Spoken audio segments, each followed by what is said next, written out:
I'm here to show you how to cook and prepare your backstrap. This is elk backstrap. This also works for any other type of your meat, any section. You're going to want to need a clean cooking surface and a preparing surface. You want a sharp knife. If not, sharpen it. Make sure you do that. You're going to need forks, a spatula, and a rag to wipe your fingers. You're going to want to cut your meat against the grain so that you have as tender meat as possible. You're going to want to get not too thin but not very thick cut of meat. You're going to have a bowl and you're going to trim the excess off your meat and put it in there. You're going to have a bowl of flour. This is unbleached flour. Make sure you use that because wheat flour does not work. You're going to want to use the best ingredients as possible. This is Nature Seasons that I use. It contains salt, pepper, and garlic, among other things. It is very, very important to use the best of ingredients. You're going to want to use extra virgin olive oil. And I use this. Some people use bacon fat, but some people have dietary needs, and also some people use a kosher diet, so bacon fat isn't really an option for them. So you're going to use that. I like to serve it with potatoes. A common thing in my house, though, is mashed potatoes and homemade gravy. And you really want a garden vegetable to go with it.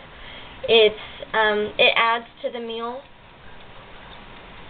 And then you can also serve it with gravy. You can use McCormick country gravy, or you can make your own, and I'll show you that in a later video.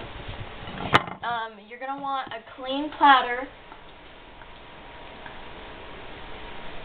for your prepared meat after it's cooked. You're going to put it there. Alright, so we have our meat that's cut up. We're going to get our seasoning, and we're going to season our meat.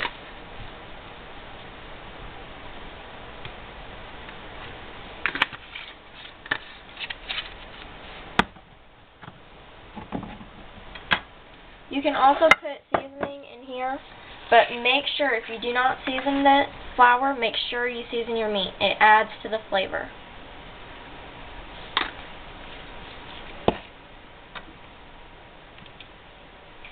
You're going to take your meat and you're going to bread it. You just use your flour and cover the meat. You'll know it's ready when it's covered and you see no raw spots. Then you're going to take your olive oil and you're going to put it in your pan. You're going to want enough to cover the pan, but not enough to drown your meat.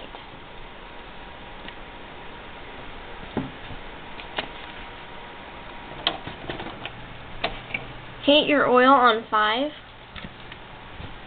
and continue breading your meat.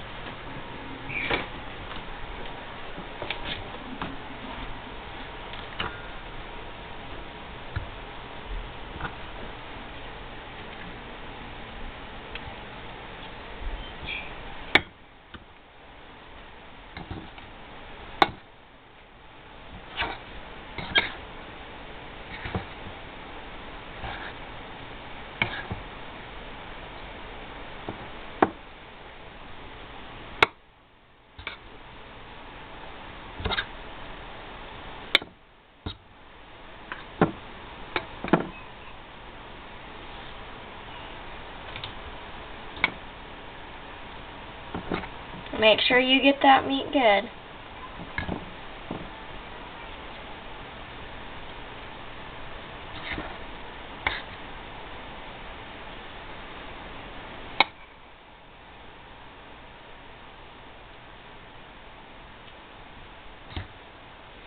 It's important to cook your meat as soon as possible after breading it, because if you let it sit too long, the flour will sink into the meat and will make kind of a glop on top, and that's not good.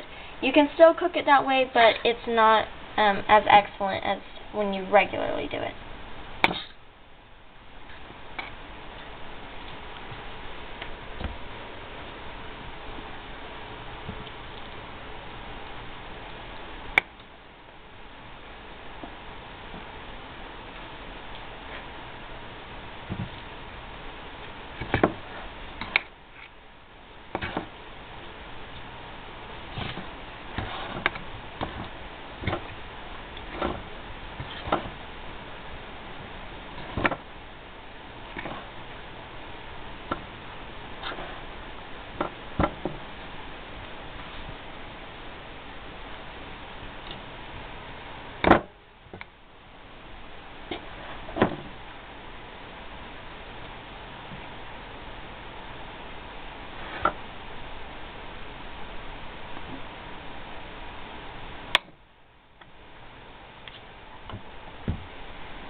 Alright.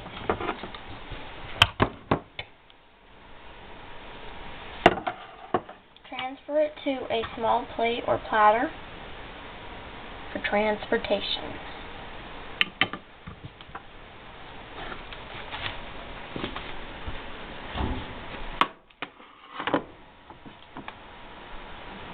You're going to slowly and carefully transfer the meat into your oil.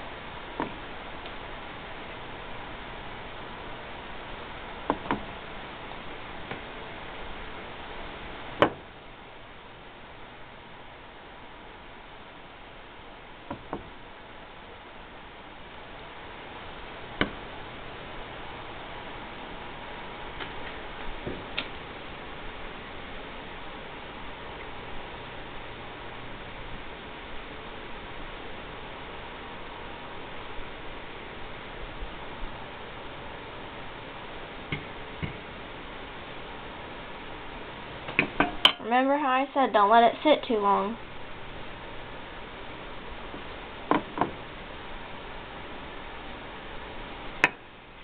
Go wash your hands.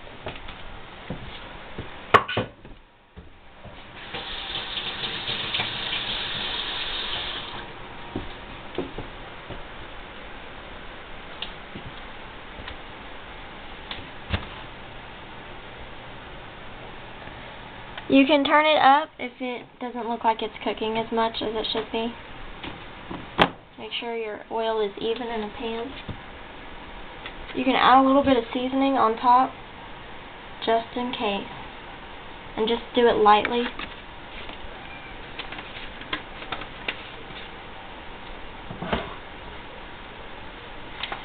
What you're going to want to look for is your oil is going to start bubbling and it's going to cook the meat. You're going to wait until you see the edges of your meat turn to a dark brown or a light brown, and blood will be coming on the top, and then you're going to want to use your fork, or you can use your spatula. I prefer to use my fork because that means I have more control. You can use a spatula, but like I said, I use a fork.